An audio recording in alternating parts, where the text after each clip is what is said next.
Hello, welcome to Dundrol's podcast. I'm your host Justin. Today we're doing a review of Squadron Supreme, the Pre-Warriors, which collects issues 1 through 7 of the 2006 Squadron Supreme run, which this is actually a Marvel Ultimate Comics line series, which is a retelling of the original Squadron Supreme series by Mark Grunwald and Paul Ryan, if I remember correctly, from 1985. So this is my second take. I accidentally hit the camera and the camera turned off, not saving the video. So I had pretty much finished that review. So this is going to be, it's getting late, and so I'm just going to recap the whole thing.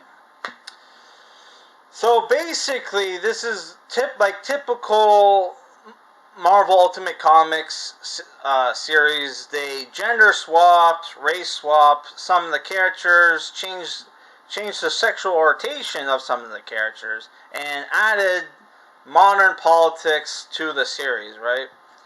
So, so if people don't know, the Squadron Supreme is basically evil Justice League, but it's not really their evil Justice League. They're like a Justice League that's misunderstood.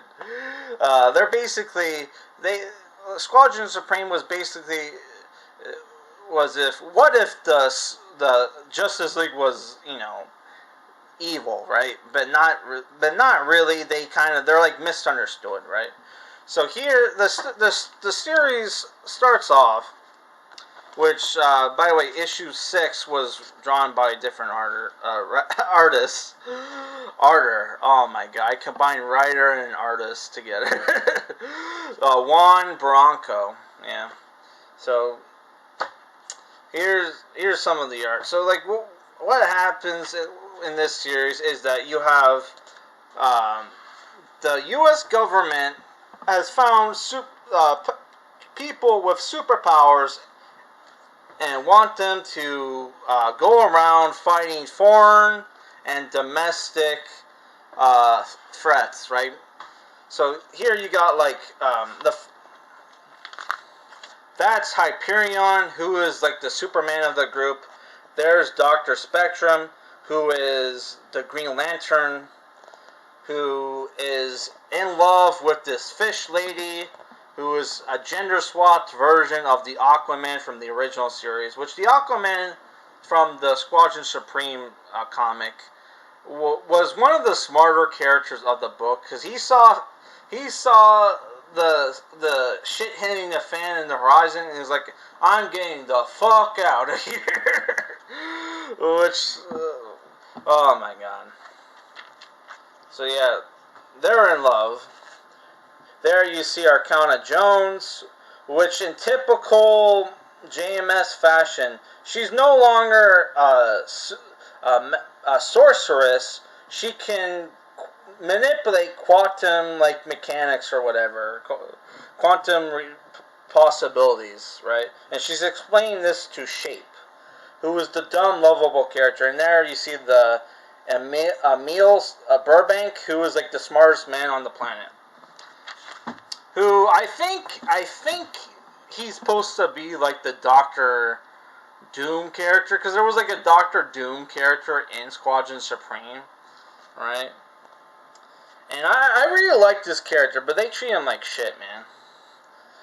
You see, like, his dinner got turned into dog food. Right? Here's Inertia, who I think is a gender-swapped version of the vampire character from Squadron Supreme. I could be wrong on that. She's a man-hating, not feminist exactly, but man-hating lesbian for sure. And who hits on this dude's girlfriend and starts a bar fight with everybody.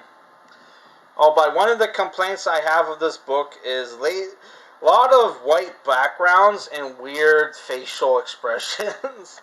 Despite that, the art is good, but yeah.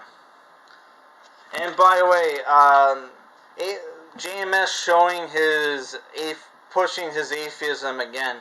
She has religious dad who turns out to be a hypocrite and is shown to be a complete asshole. Right. Also,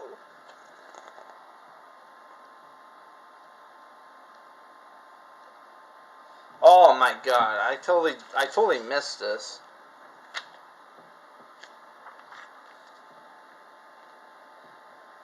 I totally missed this page when I read this. Oh my god. Well, it was just one page. But yeah, Tom Thumb was barely in the fucking comic, man. I missed the one page he was in. Oh my god. Oh, there's Nuke, who's like the Captain Atom ripoff. Yeah. There's Power Princess.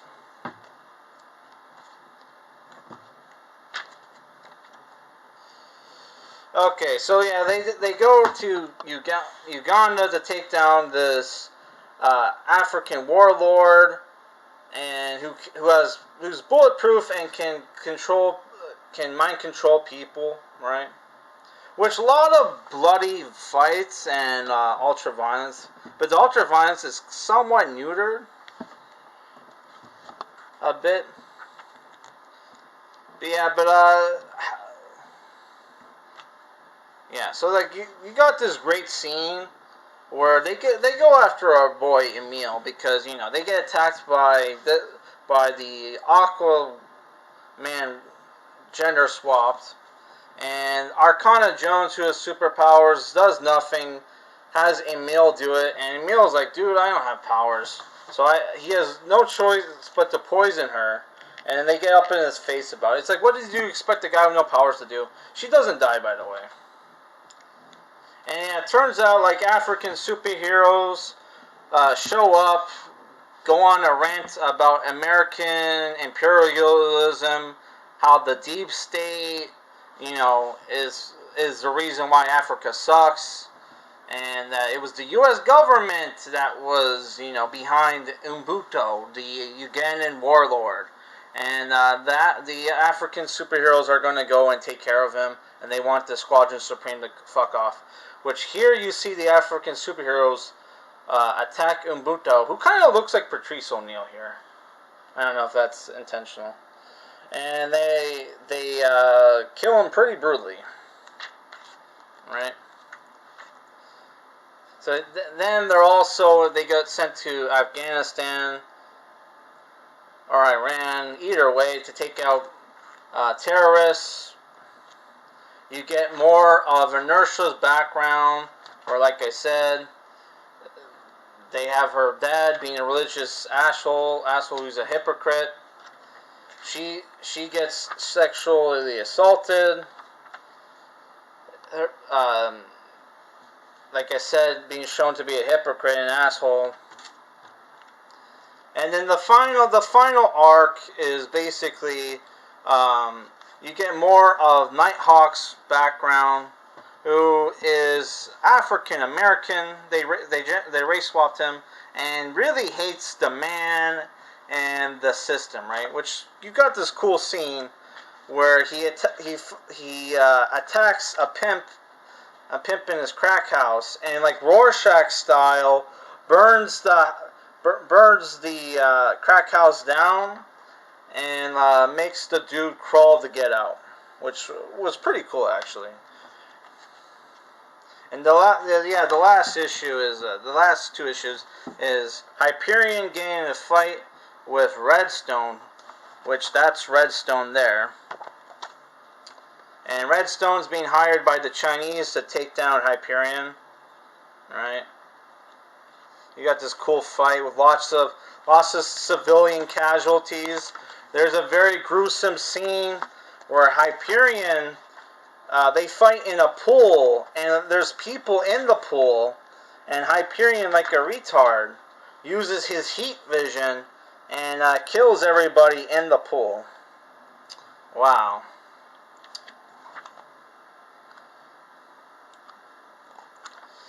And the last issue, the last page is, you see Wizard, Nighthawk, and Hyperion take on Redstone. Which, the conclusion is in Ultimate Power, which is probably in print. Not Volume 2, which I own. I really hate doing second takes, especially since the first take, nothing went wrong. So, here's my problem with the book. One, JMS is up to his old tricks again, pushing the atheism, gaslighting religious people. The art, though very good by Gary Frank, it was lazy at times, and with white backgrounds and weird facial expressions. You have, like in typical Ultimate Comics Marvel Millar fashion, they show our superheroes being assholes, reckless assholes.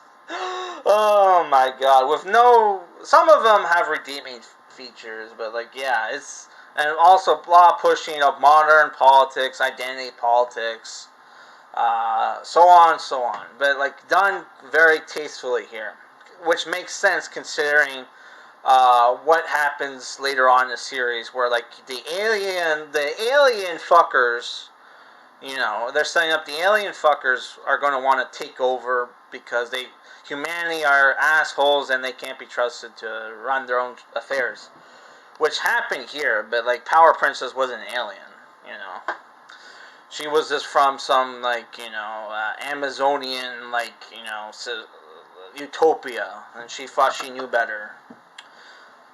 So, what can I say about this comic? I think if you're a fan of Marvel Ultimate Comics, you will probably like this comic book, right? For the most part, I did actually enjoy this. There was just some things I didn't enjoy. And I feel really stupid. I missed one of the two scenes that like Tom Thumb was in. Right?